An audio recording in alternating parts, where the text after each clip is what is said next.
এই দোয়াটা শিখে নেন, ইনশাআল্লাহ আপনার জীবনের সমস্ত সংকট কেটে যাবে। আমি নিজেও এই দোয়াটা বেশি বেশি করার চেষ্টা করি। দোয়াটা হচ্ছে, মুসা আলাইহিস সালাম একটা গাছের নিচে হেলান দিয়ে বসলেন, বসে দেখলেন দুজন মেয়ে দাঁড়িয়ে আছে দূরে, পানি নিতে পারছে না, লোকজন পানি নিয়ে যাচ্ছে, ওরা দাঁড়িয়ে আছে বেচারি। মুসা আলাইহিস সালাম গিয়ে বললেন, কি সমস্যা আপনাদের? তারা বললেন যে আমাদের বাবা অনেক বৃদ্ধ মানুষ, আমরা পানি নিতে পারি না যতক্ষণ না আমাদের কম পানি নিয়ে চলে যায়। তো মুসা আলাইহিস সালাম একটু বললাম না, ফিজিক্যালি খুব স্ট্রং ছিলেন, থাকে না বডি বিল্ডার, সামনে গিয়ে কথা বলে সরো পানি দিতে দাও, তখন মানুষ একটু মূল্যায়ন করে না।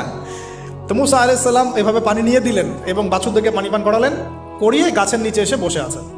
বসে বসে তিনি দোয়া করছেন, এই যে দোয়াটা তিনি দোয়া করছেন, রব্বি, একটা নেক কাজ করলেন না, মানুষের উপকার করলেন, নেক কাজ করে এসে গাছের নিচে বসে দোয়া করছে, আল্লাহ এখানে তো আমার খাবার পানি বাসস্থান কিছুই নাই, আমি কি করব?